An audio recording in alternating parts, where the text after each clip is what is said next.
On the Silver Globe, if I was trying to sell it to somebody, I would probably say this is if Jodorowsky's Dune had started production before it became a famously not finished movie. So you weirdly get to see 65% of something that is somehow historic and also distinctly European on the Silver Globe is an anomaly. It weirdly got super made for something that didn't get finished. I guess I would say if you like Shakespeare and like over-the-top acting and also sci-fi, this is the movie for you. Yeah, it's very theatrical, off the rails. Everyone is giving 120%. Here, I'll read the back of On the Silver Globe's Blu-ray. On the Silver Globe by Andrzej Żuławski. Will you say Andrzej? Andrzej? I wouldn't say it. Żuławski. Andrzej Żuławski. An uncompromising visionary and a true maverick of European cinema. His masterpiece about a team of astronauts who land on a desolate planet and start a new society. While filming was 80% complete, the Polish government ordered the production to be shut down and all the negatives destroyed. Miraculously, the original film reels were preserved, and 10 years later, the film was presented at the Cannes Film Festival to great acclaim. I think it is interesting that when the Polish government ordered them to stop filming, they also said destroy all the props and all the costumes, and a lot of the costumes they just buried in the sand on the beach that they were filming at and just left. And it's only because the people who were working on the film kept the reels like in basements, which is in personal basements of the crew, is why there was any footage to produce. Something that we talk about a lot is this gray area that a lot of movies fall into where you question whether or not they're good or bad, and that you can have everything lined up and somehow it falls through your fingers. And because of how this movie falls on the far end of that chasm, right? It seems to be successful. It has such a charm to it, and it's so fascinating while also having so much that is off-putting in its style. Again, I get almost obsessed with what you could compare it to. For example, what did become of Dune? You can't forget Jodorowsky's Dune, this hypothetical version of Dune that never got made, but the one that David Lynch made. This falls somewhere in between them, but it's only 2/3 finished.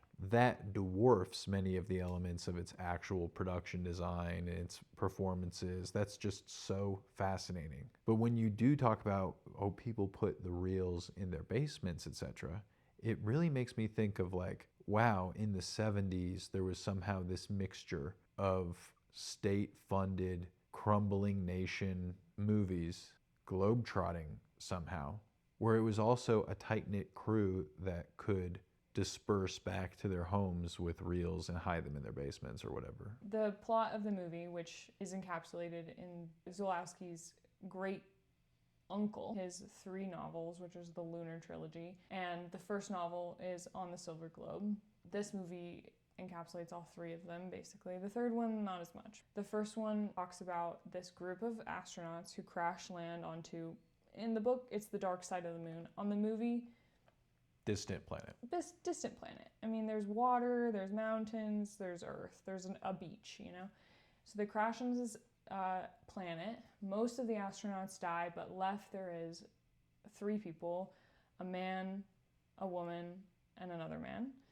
The woman quickly gets pregnant, starts creating all these babies, which they find out age at a rapid pace. But the one man outsurvives them all, and he is the found footage part of this movie. But basically, astronauts crash land onto this planet. They start repopulating this planet with these people, babies and stuff that grow way faster than they would have on Earth. People age quicker, yeah. They age a lot quicker, so the civilization starts forming and growing. And the old man from the original astronaut, the only astronaut left, so they see him as kind of like a god figure. They call him the old man. Eventually, I think he dies. And then we kind of flash forward to another astronaut from Earth arrives to this newly populated planet from these original astronauts, and he is seen as a messiah. And he's, I think, the most dramatic of all the actors. Mm-hmm. And so they hail him as a messiah until eventually they crucify him and take him down. They say, no, you're a false prophet.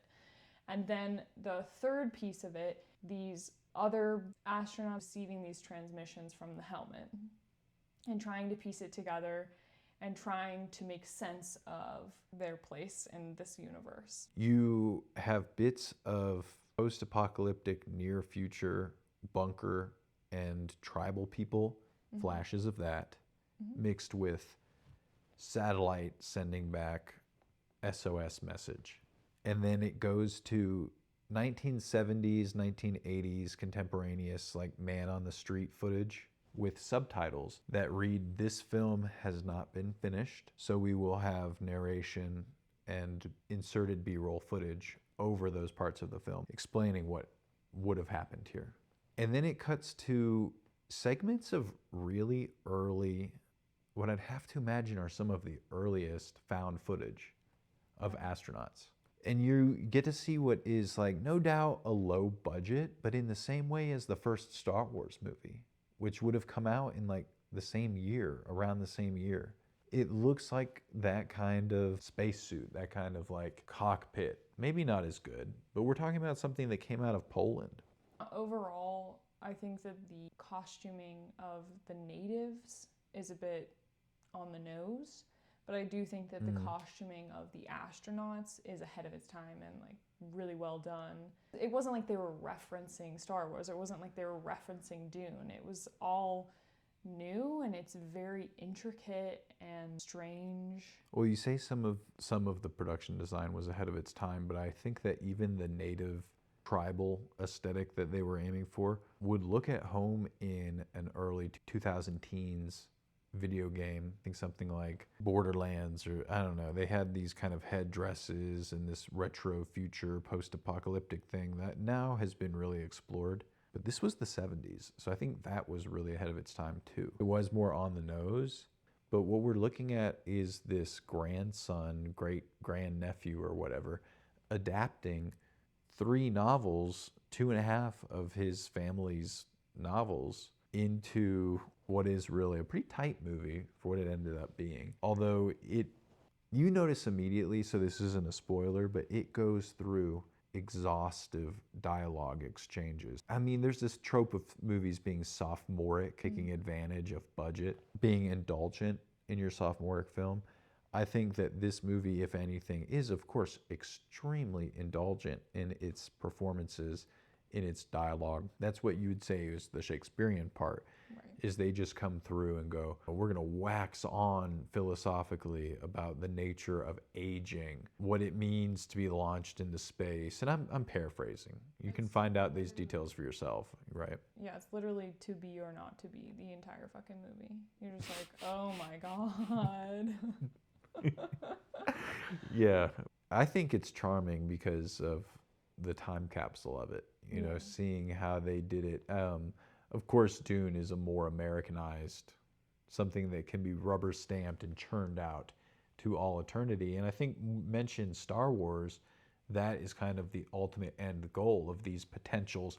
There are these near pocket universes and franchises, but for that matter, of the late 1970s in sci-fi. We recently watched The Last Starfighter, and then we also watched that one where he was in a corduroy jumpsuit, The Silent Running. Those were not destined to be huge franchises. You know, it just wasn't going to happen. They just weren't destined to blow up like Star Wars did. And I think Star Wars is so overcooked and tired, but it also had this scrapped together late 1970s origin that this movie would have shared. That Jodorowsky is, for some reason, notorious. People love to go 1 degree off and say, oh, have you ever seen The Holy Mountain? And talk about Jodorowsky. That Nicholas Winding Refn adjacent documentary, Jodorowsky's Dune, it kicked off There was a similar documentary that came with this Blu-ray of On the Silver Globe that we watched a little bit of, Escape to the Silver Globe. That came out in 2021, and I think it did a similar thing to this movie that Jodorowsky's Dune did for the idea of a film that Jodorowsky's Dune was. But for what it's worth, this movie actually has something you can watch of it. I'm really impressed by some elements. I'm put off by others, but the whole package is a great curio of cinema. We watch this judging it by a 1970s understanding of science and think, oh, it's being theatrical or dramatic, and it takes too many liberties with the science, even for the 70s. But then you take a step back and you go, oh, the source material is from the 1910s, and it's from, Imperial Russia. And then this is Polish, so Austria-Hungarian. Yeah. It's like something way back, it's like ancient stuff, might as well be. They didn't have any understanding of the dark side of the moon by any means. Basically, how loyal do you have to stay to a 3 generations back understanding when you're interpreting science fiction? If someone made, 20,000 Leagues Under the Sea in the 1970s, would they have to update the adaptation to the understanding of that time for realism's sake?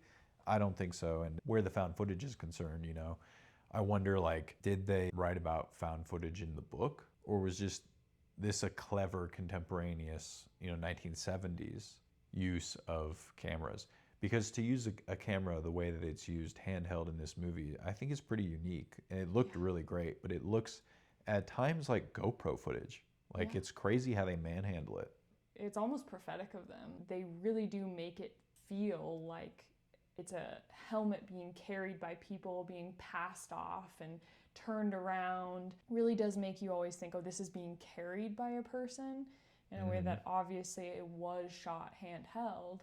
But it was done in a strangely masterful way. And the way that it sources the plot is that then this footage is returned to Earth and found by the people who make up the Holy War of the second half, which make it really what is comparable to Dune. That there is this second part from, again, potentially, I guess, or definitely earlier source material, where they're fighting a holy war, dealing largely with psychic attacks and another species. That's true, but I didn't even mention the Sherns in my... Yeah, we didn't get there. Yeah, the Sherns are pretty wild. The Sherns are something else and kind of silly.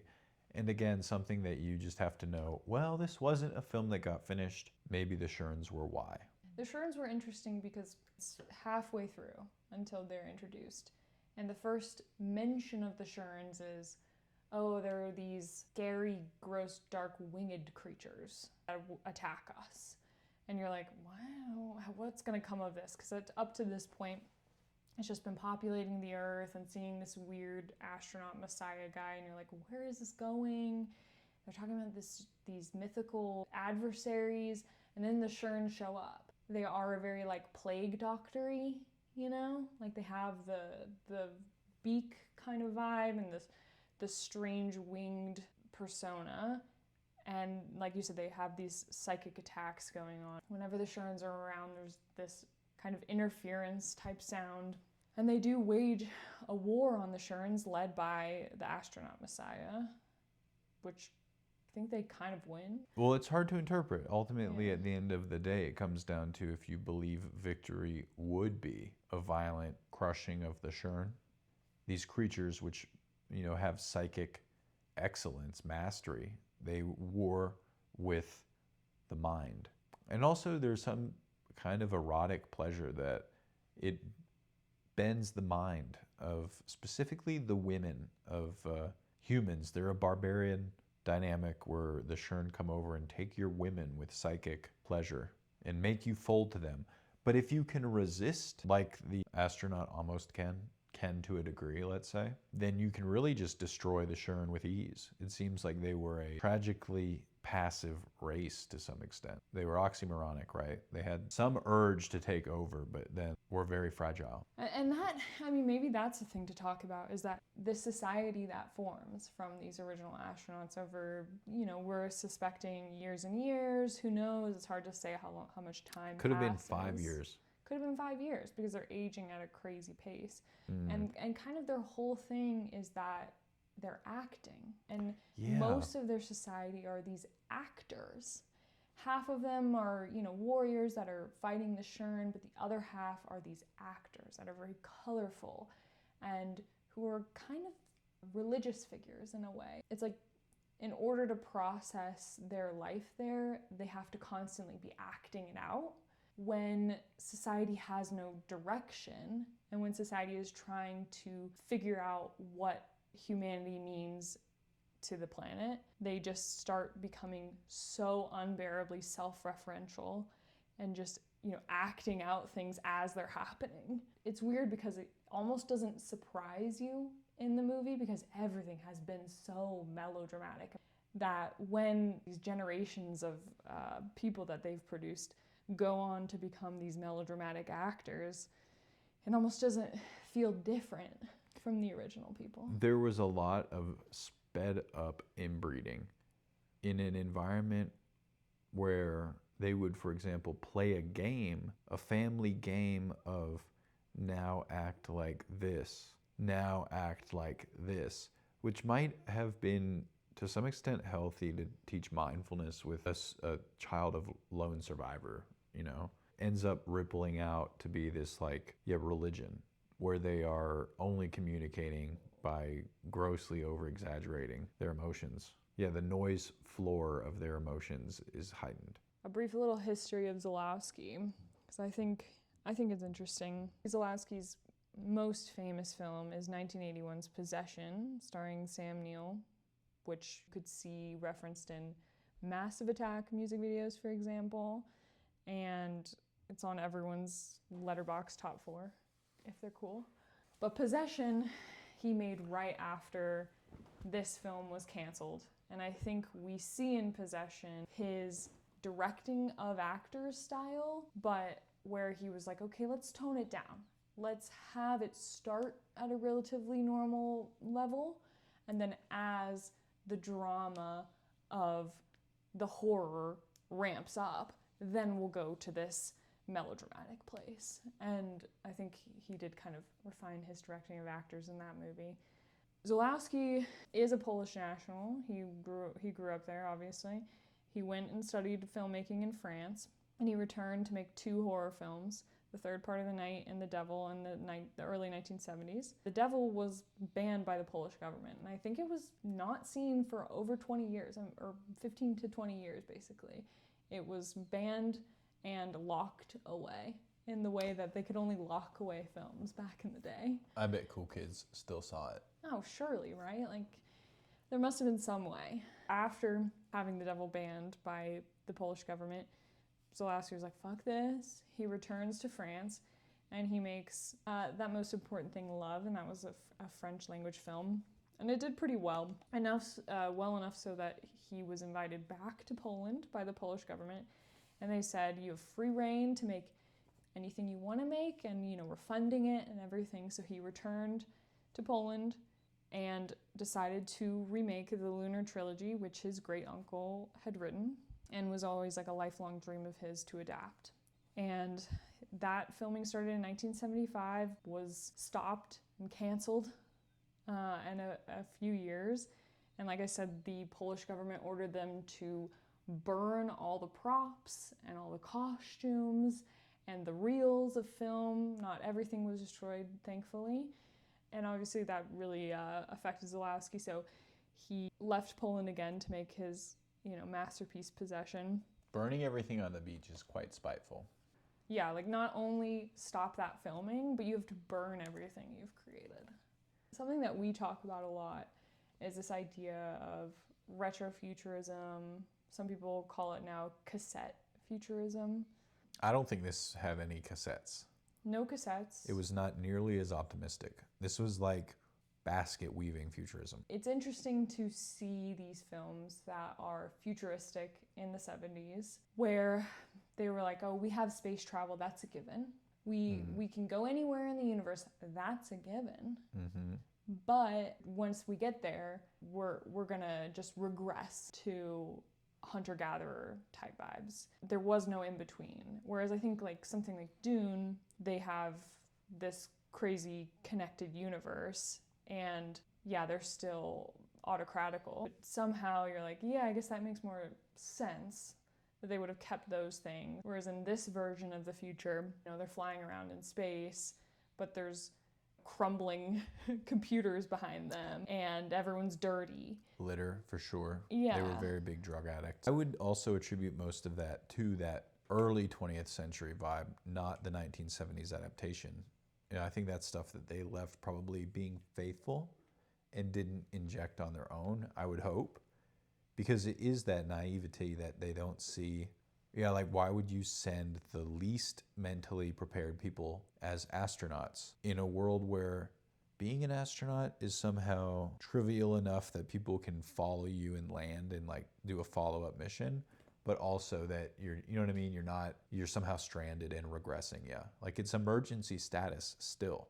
You're sending these just like psychically incredibly weak people, critical to the plot, because they land and immediately, I mean, I remember when we watched it, I was like, why would they send this lady who's so unprepared for the death of another astronaut? That one astronaut on this mission dying completely mentally derails this person. They have max neuroses. That's crazy. They wouldn't be one of Earth's few astronauts, right? They were just like, oh, everyone's an astronaut in the future. But yeah, I really did appreciate that in the way that it leads to stage-like drama. Another thing I want to talk about is kind of the third main character. He says, let me try these drugs. Let me try, give it to me. I've never tried them before. We've just been giving them to the locals, but I'm gonna do it. And so he does this drug, and then he goes on this crazy rampage, basically. He is driving in the craziest car you've ever seen. It's just clearly a Soviet clunker that they put like wings on, like they glued like a little bunch of fin. headlights. Yeah, it has like fins and like headlights. It's so silly. And he's driving around like a maniac. He goes to this opera where he confronts the opera singer. That's another scene they don't show, is her performing, but they say, he goes into the opera. And then afterwards he's just insulting this woman, saying, 2 weeks ago you were beautiful and young, and now you're old and disgusting. He's like, I don't even like you anymore. You're gross now.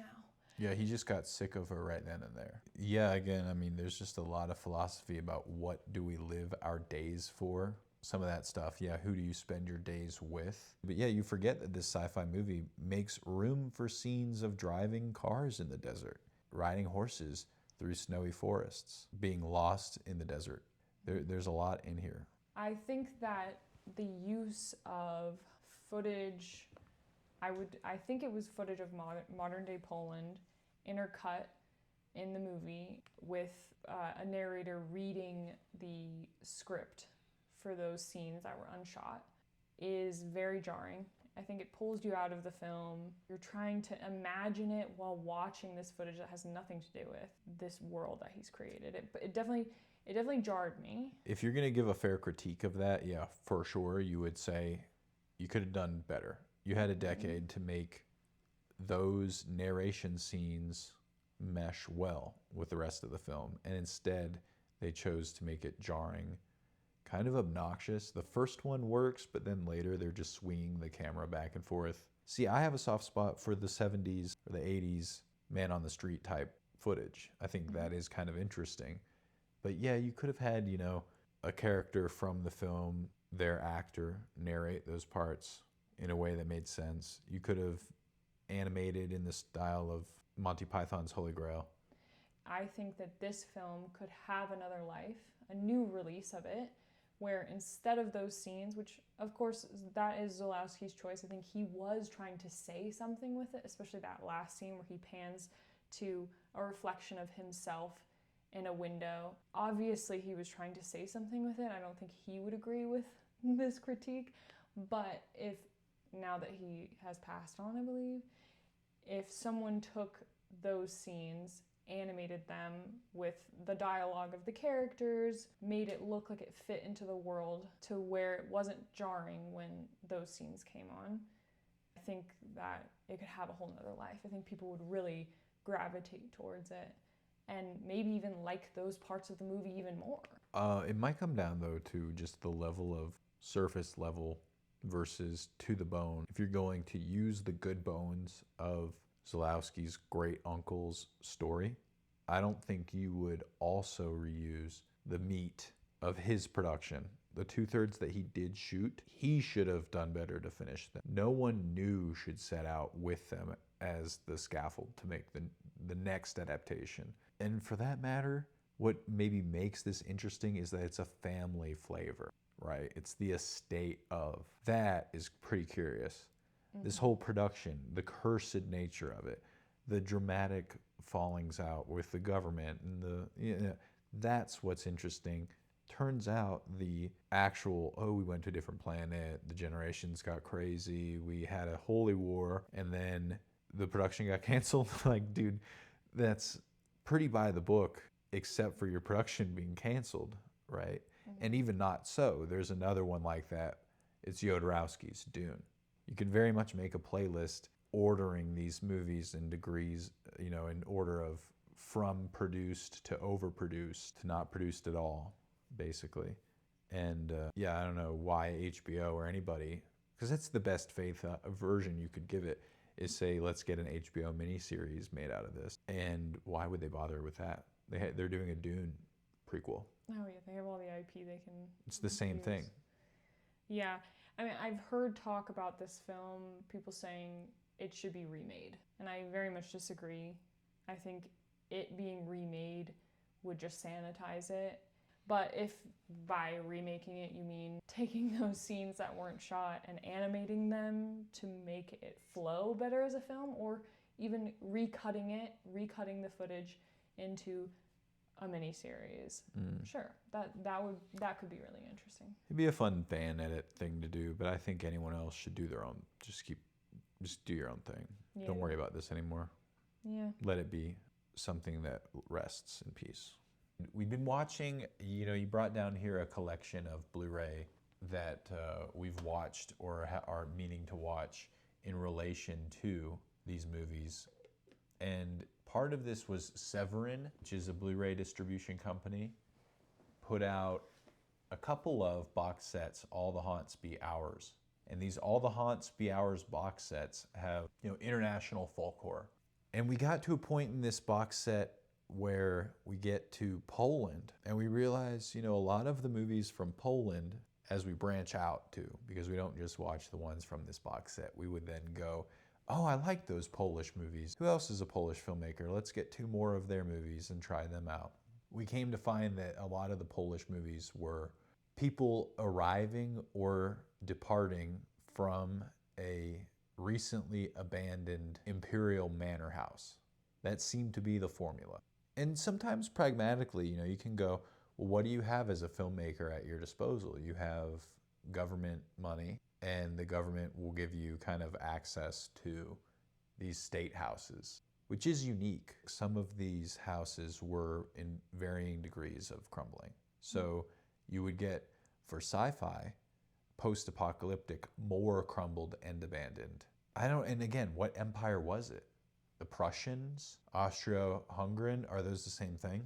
I don't even, you know what I mean? Whose manor was it? But at this point, the late Soviet puppet state vibe meant that these houses, a couple of them were, were like more sponsored to be manors and museums. I mean, who was keeping tabs on these places? Some of them, we have here, there's another filmmaker that this made us dabble in, who's, I don't like saying and guessing these names, Valerian Borowczyk. Oh man, we heard Udo Kier said his name in an interview, and I was like, oh, that's much more simple than you would think. Walerian Borowczyk. What we saw that was The Strange Case of Dr. Jekyll and Miss Osborne, which he directed with Udo Kier. And we went off to also watch his adaptation of Beauty and the Beast from the 70s, The Beast. That was his movie that he shot in France. So another one of these cliches of Polish cinema is that they're in France, or they're in some other area, or, it's set in the 1700s. That's why it's shooting at these manor houses. Some of them aren't crumbling. They seem to be the ones that are kept up, and that's where they filmed the period pieces, where those houses were still nice. In the ones where they were crumbling, they filmed the post-apocalyptic sci-fi. And then so occasionally, it's just like a creepy cold manor that you get the sense no, that's somewhere in between. It is a creepy cold manor, and they're in the middle of nowhere. The Beast, by the way, was an erotic telling of Beauty and the Beast, which was surprisingly erotic. A hoot. Not something to watch with your parents, let's put it that way. But hey, is that ahead of its time? Maybe. It was a hoot. Also fit those tropes. So when we came back to On the Silver Globe and you see how, this seems to be the exception that proves the rule, where one of these state-sponsored, for the most part, filmmakers went on a globe-trotting adventure away from those horse and buggy arriving and departing from a manor house scenes and erotica, and went in the direction of, we're in the fields of Mongolia or the Caucasus Mountains doing this and that. He really flexed it. They went to a beach. The beaches of Poland, I haven't heard of them. So I think it was impressive that they even went that far.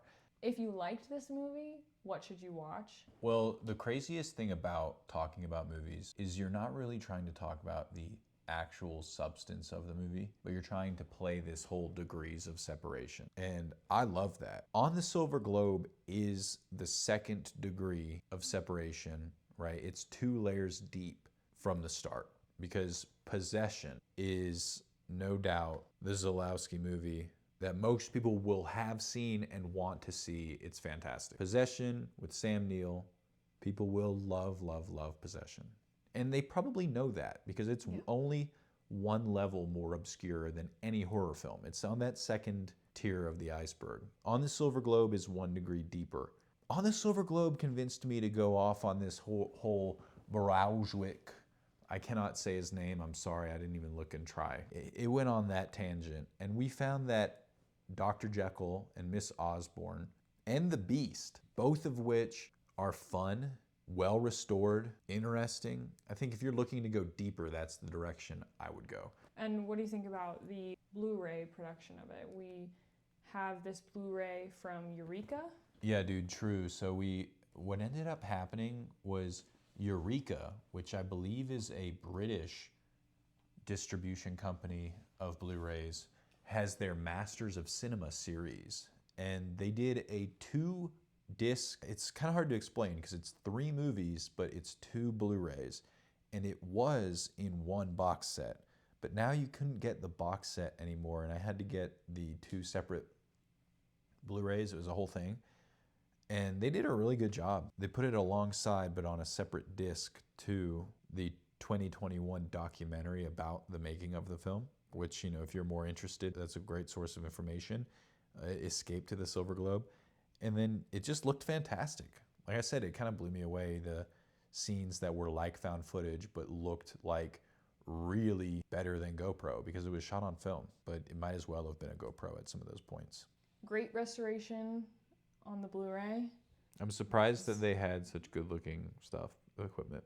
And that's a good thing we've found revisiting these films that have been restored, that were shot on film, is that you can watch them on a modern TV and think, wow, there was so much more there. It makes it almost lost media. Yeah. To the extent that it wasn't finished for 10 years, so it was an unfinished movie. And then when it was finished, it was very obscure. And then it had this 30 years later, 40 years later restoration to it. And this caring release that now you're like, wow, guys, something to see here. It's the kind of thing, if it came to the museum in a city near you, you'd hear about on NPR and you'd want to go see. Well, it is the kind of film that afterwards, I was like, let's watch the documentary about it. I'm just so curious. You watch it and you remember it more for, obviously you remember it for the things that the movie is saying itself, but you also remember it a lot for the weirdness of it, the unfinishedness of it, the historically interesting parts of it. And you want to know more. You want to know more about the director. You want to know more about why it was unfinished. You know, there's a lot to say about it. Yeah, it opens a rabbit hole and makes you want to see the rest of it, the director's filmography, and the cinema of its home country. Contemporaneous, historical. You know, I want to go back and see what were the movies from the country that this guy grew up watching. How was this his response to them? As well as the movies that he was competing against, more or less, from France, where he originally had to go to make movies, and after this. So check it out. Check Check out all out. the movies. Check it out. Buy the Blu-ray. Support physical media.